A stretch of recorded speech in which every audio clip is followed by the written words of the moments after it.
21 апрелде Жогорку Кеңештин жыйынында жол фонду жөнүндөгү жана Кыргыз Республикасынын бюджеттик кодексине өзгөртүүлөрдү киргизүү жөнүндөгү мыйзамдын долбоорлору 3-окууда каралды. Жыйында баяндама жасаган транспорт, коммуникациялар, архитектура жана курулуш боюнча комитеттин төрагасы Бактыбек Сыдыков аталган мыйзам долбоорлору жолдорду сактоо, өнүктүрүү, каржылоо максатында иштелип чыккандыгын белгиледи. Мыйзам долбоорлордун мамлекеттик жана расмий тилдердеги тексттери редакциялык жана лингвистикалык жактан комитет тарабынан жеткире иштелип чыкты. Экинчи окуунун жүрүшүндө депутаттар Дастан Далабаевич Бекешев, Нурбек Карыевич Алимбеков жана Мурадил Жанышбекович Сыдыковдон сунуштар түшкөн болчу. Аларды комитет кабыл алды. Мыйзам долбоорлору 3-окууда каралып жаткандыгына карабастан кеңири талкууга алынды. Депутат Астанбек Жумабеков жаңы түзүлгөн жол фондунун ишмердүүлүгүнө ылайык республикалык бюджетке дагы өзгөртүү киргизүү зарылчылыгына токтолду. Азыр өзүнчө фонд түзүлөт да, бул мыйзам кабыл алынса. Ооба, бирок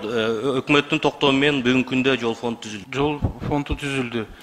Мамлекеттин каражатынан, бюджетинен бөлүнгөн акча да ушул фондко келип түшүп, анан иштетилеби? Ооба, бардык акча каражаты жолго тийиштүү ушул фонд аркылуу кетет. Мыйзамдарга каршы келбейби? Анткени республиканский бюджет бар да. Ал жерде так көрсөтүлгөн. Бул ошон үчүн Дастан Арыспекович биз бюджет кодекске да республикалык бюджет каралганда да бул каралат.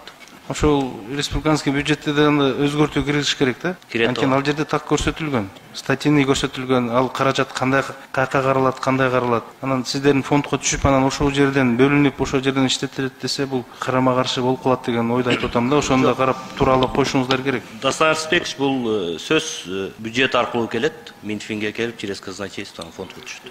Ал эми депутат Эльвира Сурабалдиева бүгүнкү күндө жолдорду салуу боюнча кандай долбоорлор ишке ашырылып жаткандыгын сурап, транспорт жана коммуникация министринин орун басары Таабалды Тилаевден төмөндөгүдөй жооп алды. Кандай болуп атат, канчасы бүтүп калды, канчасында канча каражат сарпталды, элде маалымат жок экен да. 30 жылыбызда 10 миллиард доллар алынган кредиттерибиз жолдорго кеткен да. Бирок жолдордун сапаттары бүгүнкү күнгө чейин эми өкүнүчтүү да. Чоң жолдорду салабыз, тротуарлар жок. Рахмат Эльвира Жыргалбековна. Бүгүнкү күндө 12 инвест проект ишке ашып атат бизде. Бишкек Кара-Балты боюнча буюрса жылдын аягына чейин толук курулуу иштери бүтөт. Канча каражат сарпталды, канча каражат керек болот ушу Бишкек Кара-Балта боюнча? Бишкек Кара-Балта жолу боюнча бүттү. Ал жерден 18 миллион доллар экономия болду эле. Биз ал экинчи участогу жана авторынктан баштап Киркомстройго чейин ал бөлүгү быйыл аягына чейин чыгат да. Быйыл? Быйыл, ооба. Сөзсүз түрдө быйыл бүтүрөбүз, Ооба, негизги бөлүгү бүттү.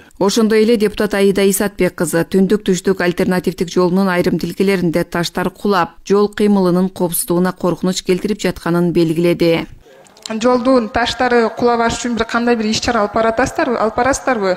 Пландарыңыздарда барбы өзү негизи? Биз буюрса суббота күнү биздин министрибиз болуп ошол участкага барабыз, Түнелгеден. Ал жерде 3 эстакадалык мост, анан 2 галерея каралган ошол участоктарда. Тилекке каршы башында шашылыш түзүлгөндө кооптуу жерлер ошондой курулуп калды да, бирок ал коопсуздук маселеси боюнча биз сөз карап атабыз азыр. Техникалык кандай мүмкүнчүлүк болсо алардын баарын ишке ашырабыз. Негизи ал жерде 3 эстакадалык мост, анан 2 галерея каралганда ал участокторго. Табылдык Апарович, туура айтасыз. Ал жерде деген ошо 5 жери бар экен да, ошо жака постоянно таш түшүп аткан жерчи. Ошол жака балким жанакы навес курабызбы, же болбосо сетка менен тартабызбы, ошондой бир иш-чара кылбасак, бул өтө кооптуу болуп атат да, чындап айтканда. Биздин специалисттер менен да мониторинг жүрүп атат, ошого жараша да биз чечим. Эми буюрса 23-үндө барасыздар да өзүңүздөр да көрүп келесиздер да. Ооба, бүрсү күнү биз барабыз.